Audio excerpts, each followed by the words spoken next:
નમસ્કાર દર્શક મિત્રો, દિલોક સત્તા શોમાં આપણું સ્વાગત છે।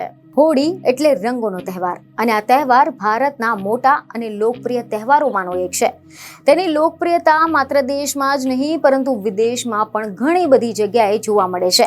આવી સ્થિતિમાં તમને જાણીને નવાઈ લાગશે કે આપણા દેશમાં એવી ઘણી જગ્યા છે કે જ્યાં હોળીના દિવસે ન તો લોકો વર્ષોથી હોળીની ઉજવણી કરે છે કે ન તો આ દિવસે અહીંયા કોઈ એકબીજાને રંગો લગાડે છે।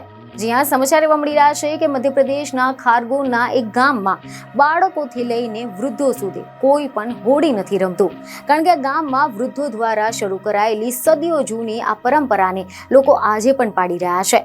હોળી દહન પછીના દિવસે, ધૂળેટીના દિવસે અહીંયા લોકો રંગ નથી રમતા। આખા ગામમાં શાંતિ છવાયેલી રહે છે। બીજા દિવસે હોળીનો શોરગુલ સાંભળવા મળે છે। લોકો મન ભરીને હોળી રમે છે।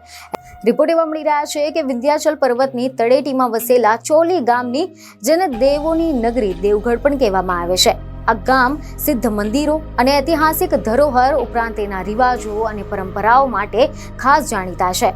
ધૂળેટીના દિવસે પણ જ્યારે આખો દેશ હોળીના રંગોમાં રંગાયેલો હોય છે, ત્યારે આ ગામમાં એકદમ શાંતિ છવાયેલી હોય છે। આ અંગે એવું જાણવા મળી રહ્યું છે કે ગ્રામજનોનું કહેવું છે કે આ માત્ર એક પરંપરા નથી પરંતુ સમાજમાં પરસ્પર ભાઈચારાનું પણ પ્રતીક છે। ગામમાં એ માન્યતા પણ છે કે હોળી માત્ર ખુશીઓનો તહેવાર નથી પરંતુ દુઃખ વહેંચવાનો પણ અવસર હોય છે।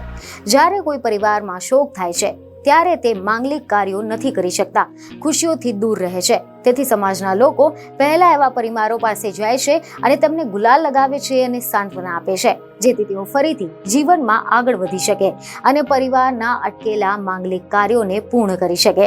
બીજને ખબર સાથે ફરી મળીશું। ધન્યવાદ।